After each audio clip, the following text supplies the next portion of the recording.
record. Here we go. Awesome. So, hello, my name is Jessica Tilton. I'm your Miss Illinois, and I just said before I started the recording that my nose is bleeding, so I'm not going to subject anyone to seeing me with a bloody nose in case someone doesn't really like the sight of blood. That's a whole thing. I'm so glad you guys are here tonight.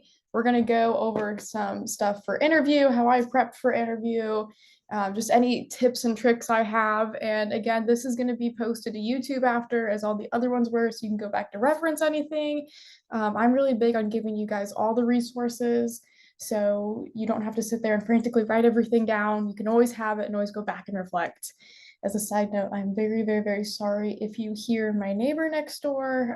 I live in an apartment building, so sometimes you can hear people in the hallway, and he has been yelling for a while. So I just am so sorry if you hear any of that. Okay, so first, I want to kind of talk about wardrobe before we get into anything. So when you're picking out something for interview, there's a few things that have to go into it that make you feel like a complete boss when you walk into interview. Because if you walk in there wearing something where you're like, oh, okay, yeah, I like it, but you don't love it and you don't feel like $1 million in it, you should feel like the one person who is just going to knock everyone's socks off the second you put on that interview outfit. And this is my one from State this past year. It was from Elagia. I don't know how to pronounce that. One thing about me is I cannot pronounce anything. It's spelled Elagia. It's actually an app that I got on my phone. I originally downloaded it from an ad. I was like, oh, that's really cool.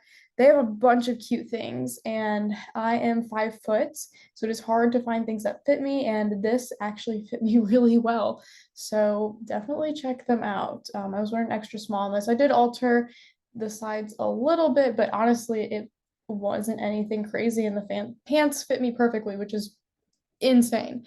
I do know something about them as an aside. You can input your measurements into the app somewhere. I never quite figured it out how, but you can, and they can actually custom make the stuff to your measurements. So that's a fun thing because their stuff is only about like $100, $200 for a whole interview outfit, which is amazing. But you need to, one, figure out what your color scheme is. So this was a hard thing that I struggled with. I'm actually a winter color scheme, if you know what that is. If you don't know what the heck your color scheme is, your color palette, I believe you can look up online, like finding my color scheme or my color palette. And there's different ways you can do it. You can type in your hair color, skin color, eye color, and it'll pop up. Find whatever is really resonating with you. And the best thing that I could think of to kind of start this process for you is to look through old pictures of yourself wearing different colors. And if you're like, wow, like that red really pops on me, or wow, like this red looks really vibrant and really bold, as compared to, okay, this pale blue, like, yeah, I like the color, but it doesn't really bring out anything, then, you'll kind of get a feel for what colors look best on you. Another thing is, if you wear maybe like a purple jacket and people always compliment how great you look in the purple jacket, stuff like that can kind of help you guide to what your colors are. So I'm a winter, I look best in more jewel tone stuff, so that's why I had the dark green here. If I had like a lime green or a pale green, it definitely wouldn't pop as much. So just think about that when you're putting on, you're trying on different outfits. So this was in the summer. You typically wouldn't have a darker green. You'd have more of like a summery green, but the summery green wouldn't work on me. So that's why I had the white on the outside and the darker on the inside. So there was still that brightness to summer, but it had the jewel tones, which I look best in. So that can also help guide you to picking out the outfit where you just feel like a complete boss in. And another thing is the impression you want to leave with the judges. So if I were to come in wearing an all red suit, and my platform's all about organ donation. My colors are blue and green. If you looked at my social media at the time, it was predominantly blue and green. I tried to keep a color scheme to it. And I came in wearing a red suit, and I was just very overbearing. I have found in pageantry, I'm a very stat-oriented person. I have found in pageantry there is not typically one color that would be overbearing, like you would say in a job interview. They tell you not to wear red because that can be overbearing. In pageantry, that's not the case. It's whatever color represents you best. So don't think, oh, I can't wear red. No, you can absolutely wear red and win. But the impression that I would give the judges if I were to wear all red and then walk in with my social media being all blue and green at the time, and it just wouldn't represent me. And the impression I'd give to the judges is what did I actually want them to feel with the red suit? Did I just like the red suit? Sometimes they can ask too about your outfit. Why did you pick out this outfit for a day? Or if you wear something that maybe just isn't fit for you. So I look terrible in a pencil skirt. I will be the first one to admit that, and it ages me a lot. So I wouldn't want the judges to see me in that, because that would give off the impression of, oh, she's older. She's definitely older. So think about that as well. Pantsuits always look great on everyone. I don't think I've actually seen someone that didn't look the best in a pantsuit. So you can always ask your local directors as well. Your local directors, even if you haven't won a title yet, if you're going to compete somewhere or you have competed somewhere, you can always text a local director, or you can send a picture to me. Or if you're not in Illinois, whoever your state title holder is, and say, hey, like, do you think I look better in this outfit or this outfit? They don't have any horse in your race, right? So they'd be more than happy to give you, their honest opinion, honest feedback to help you better your journey in the Miss America opportunity. Let's go to the next one. Oh, hairstyle. So this is a big thing. I try to put like pictures in here. I'm a visual person. So one thing to think about with a hairstyle is, do you get really sweaty in your face when you're talking with people? Do you get kind of inherently nervous? So not even outwardly nervous. You have your nervous system in your body, obviously. And there's something called like the fight or flight syndrome, or fight or flight. Sorry, I'm getting a call over here. I'm gonna turn that off. You get like fight or flight, and with that, that can just trigger something in your body to make you a little more sweaty, whether you're actually nervous or not. It has nothing to do with how you are mentally. So that can draw a little more attention to your face. And if you have, like I had here, this was after competing, you see how you instantly see on my face is super shiny. I have a very oily face in general. But because my hair was pulled back here, it drew a lot of tension there. Whereas Lucy's here, and even Megan's, hers is a little shinier, but there's a little more hair in front, a little more hair in front, and it, draws attention away from your face. So keep that in mind. Also, when you're talking, if you have your hair in front of you, so like I did on the last one here, I had my hair in front for the interview. Naturally, when you talk, do you move your head kind of down, up to the side more, and would this fall in your face?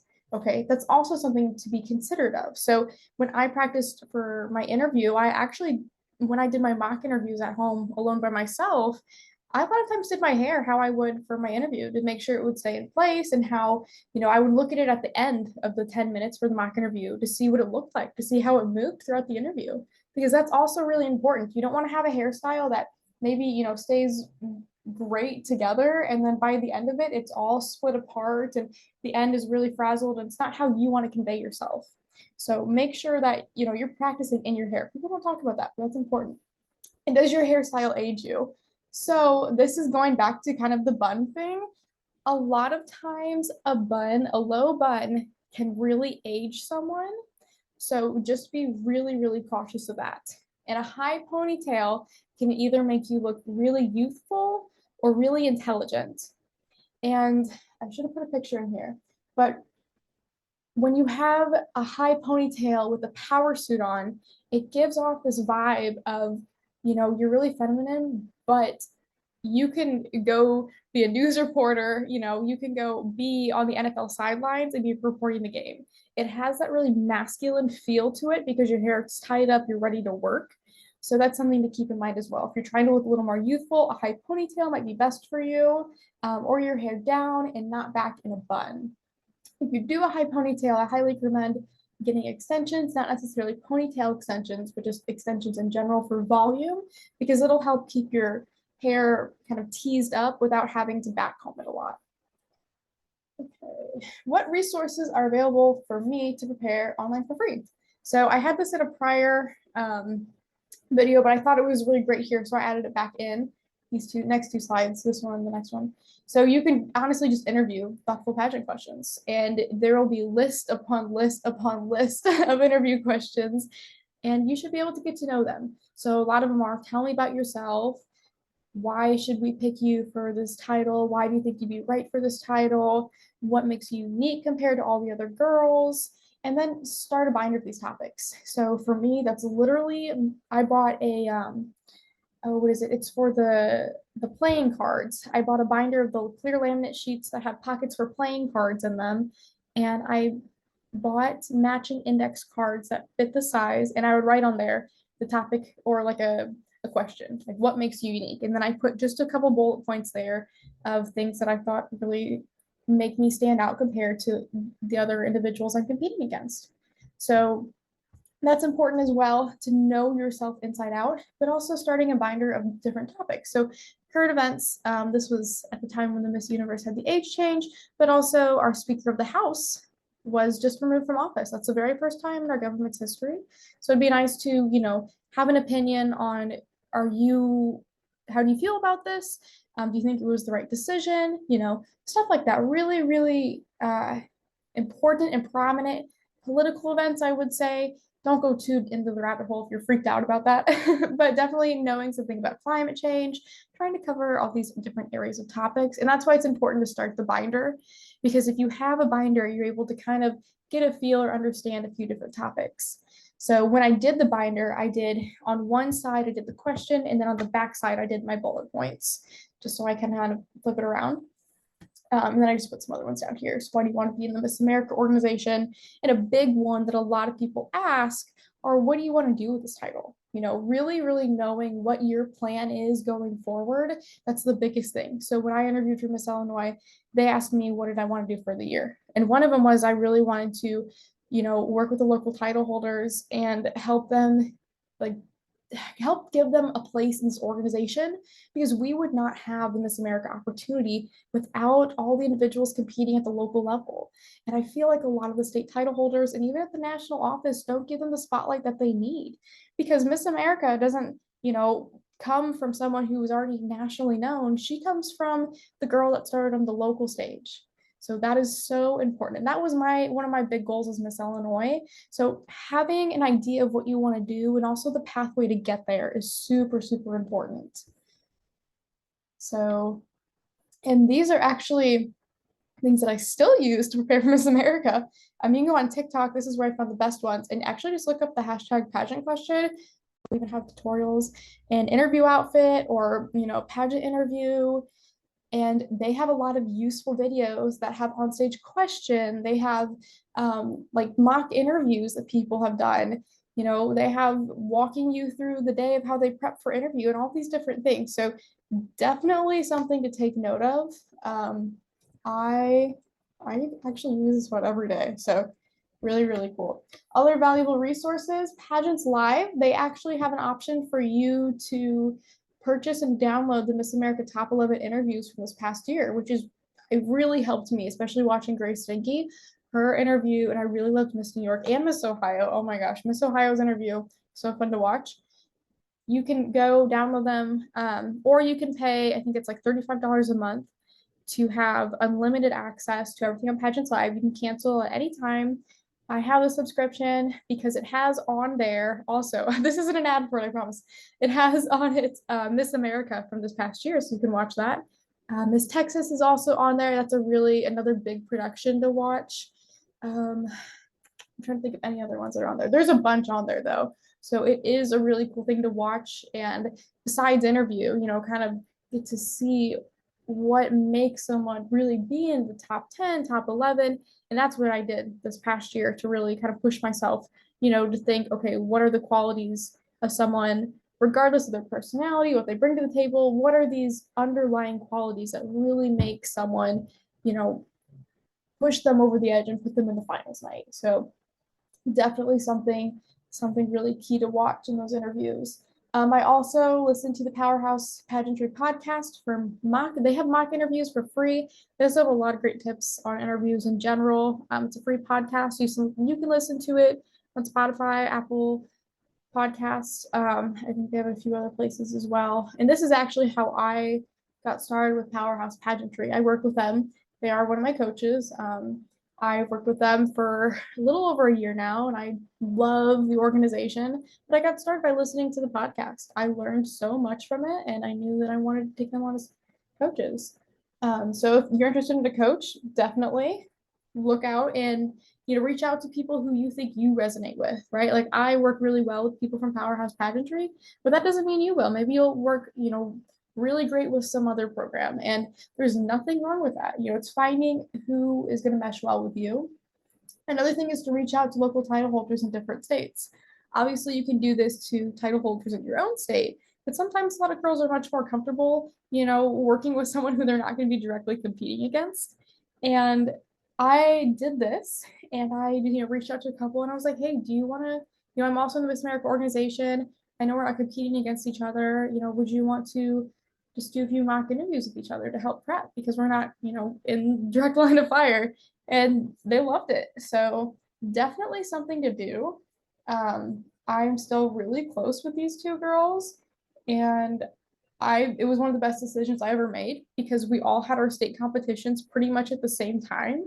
So we were all doing 2 mock interviews a week leading up to our state competitions, and it helped all of us. I mean, we greatly improved. So definitely something really, really unique to do. But how did I actually prepare? So one thing is I did daily interview question flashcards, and that kind of comes back to the flashcard binder that I had, where I had the question on one side and not necessarily my answer, but just bullet points of thoughts that I could say on the back in case I was like, oh crap, I don't know. So I would take those, I would actually mix them up, and I would just, flip to the next one, and then I would read it out loud to myself. And then the second I was done reading it, I would set the card down and then give out my answer right away. I would have a timer going so I knew, what my time was. I tried to aim for about 30 seconds for an answer. If you tend to have a longer answer that isn't the most phenomenal, impactful story in your entire life, you're going to lose people. And I mean that honestly and truthfully, you're going to lose people in your answer. You need to have something. And I know that's so crazy to be like, I can't tell my life story in 30 seconds. I promise you, you can if I can do it. And I have a crazy life story for those of you who don't know. So make sure that you're able to take out, the fluff, the details, and really just make it concise so you can get it in those 30 seconds. That's how you're going to keep the judges and how you're going to keep their attention on you. If for some reason, you're like, oh man, I hope I can get it all in 30 seconds. I think I can get it in 40. No, that's totally fine. You don't be like so stuck on the 30-second rule, but try to aim your questions to, still having all the details you feel like they need, but closer to 30 or 20 seconds even. Some people are afraid that if you give an answer only 10 seconds or maybe 1 to 2 sentences, that's not going to be enough. Well, that's not true. I had a judge ask me once it was Miss Illinois this past year, and they asked, so where are you going to medical school this year? And I said, I am an incoming first-year medical student at Southern Illinois University. And that was all I gave to it. That was all I had to say about it. I didn't, have any big grand story with it. I just answered the question and we moved on. So that's really important to note. I'm also going to add in with this a few extra points that I didn't put on here. I practiced eye contact. That is huge in interview. So this is going to sound really weird, but I Googled people looking at me and I blew it up on my computer screen and I looked these people dead in the eye when I would do my practice interview questions. I would call my friends and family on the phone. I would have them, even like my coaches from Powerhouse, my local directors, my friends, anyone that I was doing a mock interview with, or even if it was myself. And whenever I was doing the interview, I would stand up because I would stand up in real life, right? And I would watch my hand posture, my shoulders, I'd keep them back. I would try to have, a nice soft smile in between questions. And I would look at these individuals on the screen dead in the eye because that's what I would want to do in a regular interview, right? And it's so hard to practice eye contact without actually having someone there. Another great thing is if you don't want to stare at your computer, you can set up stuffed animals around your room and look at them and scan and make it a point to look at each individual. So when I answer a question in an interview, I start by looking at the very first judge who asked me the question. I scan the room to go to the other judges, and then I end back on that same judge that asked me the question. And then you kind of scan around while you're waiting for your next question. But that's my tactic that I use. You also don't want to overdo it with your hands. And that I also kind of practice with the flashcards. I would look at the flashcard, put it down, and then just have nice, gentle hand movements. The Powerhouse podcast, they have a video along with it. I believe it's in their Powerhouse podcast group. I'll have to look that up. I don't have the top of my head what it's called, but you can actually see them when they record the podcast. And oh, I know it's on their TikTok actually. Um, Allie, who was one of the coaches, she talked about like good hand movements to have. So I'm sure there's a lot of other great videos on that as well. But just take note of that. And I taped a picture of my opening and closing statements to my bathroom mirror, which sounds crazy, but it helped me memorize them. And every time I went into my bathroom, it's only 30 seconds to do your opening and closing. And that's what I did, mainly my opening. And I'll kind of get to that in a second. So I would get into the bathroom, literally, if I'm brushing my teeth, taking a shower, whatever. First thing I would do is I would notice the card and then I wouldn't even look at it, towards the end because I knew it was on there. And I would just go ahead and do my opening statement, then go along with my day. Then I kind of remember the last part, called literally anyone and asked if they wanted to interview me. So what the heck are an opening and closing statement? Opening statements, Miss and teen have. Closing statements, only Miss have. So if you're a teen, just tune out the closing. So opening, this is the first 30 seconds you have of your interview. And a lot of times you will make eye contact with the judge. They'll tell you when to start, or the head judge, or someone who's timing in there. You can ask your local director what is going on, or your state director if it's a state competition, and they'll be able to tell you exactly when you're starting. So this is where you're painting a picture for your judges about who you are and what your story is, why you're here. This is the very first thing you want them to hear about you. So, for me, this was my platform. I really wanted to tell the story about why my platform is so important to me. And that starts with my grandpa. My grandpa had polycystic kidney disease, and the only reason I met him was because of an organ donor. And so that right away kind of captivates people. They're like, oh, really? Like, that's kind of cool. Whether instead, if I were just to start that with organ donation, is something I'm really passionate about. It's my community service initiative. It's like, okay, get to the point, So you want to paint the picture from the beginning. Go straight to the facts, tell them a really emotionally pulling story because you want the judges to be so in awe and so captivated by what you say, make it so powerful that they just instantly want to ask you about it. So I even threw in some stats in mine. Like, there are over 100,000 families waiting for a life-saving organ in the US right now, but only a quarter of them are going to get that at the end of the year. And that's so sad. So when you have these big numbers in there, when you have these really hard, emotional, peeling facts, that's really going to captivate the judges. So something to think about. I personally memorized my opening statement word for word because that's who I am as a person. I wanted to make sure I got it in the 30 seconds. And because it was the very first thing that set the tone for the interview, I wanted to make sure I nailed it completely. Some people, like my teen at the time, Miss Quad City's teen, Marley Haley, she also won Best Interview for the teens this year. And she is a speech team queen at her high school. And she did not memorize her opening statement. And I don't think she ever will. And she nailed it. So, that's not you have to memorize your opening statement. You don't, and you can do just as well. Closing, this is the last thing that the judges are going to hear from you. So I memorize half of my closing, and here's why. So you have 30 seconds for closing as well. And in your interview, you don't know what's going to happen. You can't guarantee you're going to be asked a certain question. You can't guarantee, you're going to be able to say all of your stories.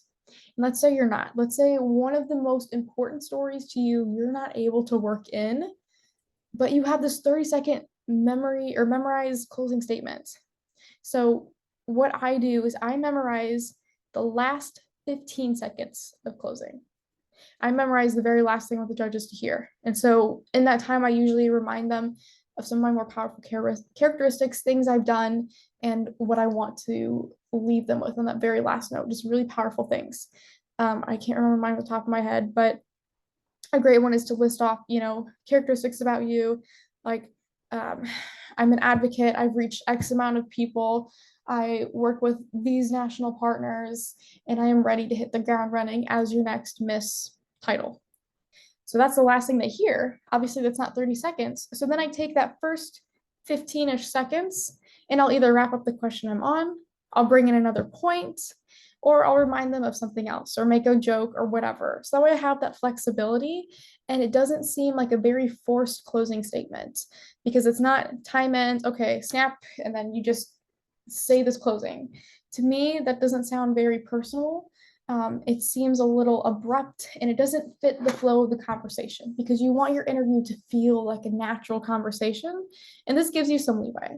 But granted, this doesn't mean that you have to do this. This is just what I did. So, I'm just kind of letting you into my brain a little bit. So, next Wednesday, this is going to be a really good one. If you are a title holder, if you know people that are title holders, we had a huge change in social media this past year, and I want to talk about it. I want to talk about what I'm doing on social media, how I'm managing my social media, how I'm managing different accounts on social media, how I'm separating my personal social media from my Miss Illinois social media, from my old pageant social media that was before we had to have all these different ones. So we're talking about that next week. It's really important. If you have friends that, are struggling as a title holder to figure out what's going on, please invite them. This is actually going to be probably my favorite one that I will do because it will be really in depth. It may go over 30 minutes as well. I'm going to try and keep it under. So this one is going to be super important. If you don't come and watch the YouTube video, so this is the one that I'm going to recommend everyone to watch. But for next week, what I would be doing if I were you, to write out your opening and closing statements and tape them someplace in your house that you're going to be able to take a few seconds and do them. So maybe that is in your bathroom mirror, maybe that's in your entryway. So right when you come home from work or school, whatever it is, you just say them right when you walk in the door. Plan out your wardrobe for your interview. Start to get, those thoughts rolling in your head of what should I be wearing? What do I feel most confident in? Practice some interview questions. So, maybe start the binder. The best thing for me is I have I have ADHD. And that means I love things that are super that are going to keep my attention, that are really new and shiny. And that is a fun thing to say, but actually people with ADHD, they prefer things that are new and shiny to them. So for me, I actually get the motivation to start practicing interview questions when I get to go buy a new binder. So if that's like you are, go buy a new binder, go get some sparkly pens and start your interview planning. So yes, I think there's something in the chat. Oh, yes, Autumn. They are the best brand. So I'm just looking at the chat now. I always forget towards the end. But yeah, if you have any questions, feel free to drop them in the chat. If not, I will see you all maybe next week, maybe on YouTube, maybe not. But thank you for hanging out. If you have any questions, feel free to let me know at any time. Oh, sorry, anytime, I guess here, and then I'm gonna shut this off in a second. So my brain is just so fried from med school, but also on Instagram, always open. Yeah, thanks for coming, guys. Great to see you all. Hope you enjoyed it. Thank you. Let me see if I can figure out how to end this. I never know. All right, I'm gonna edit. See you guys.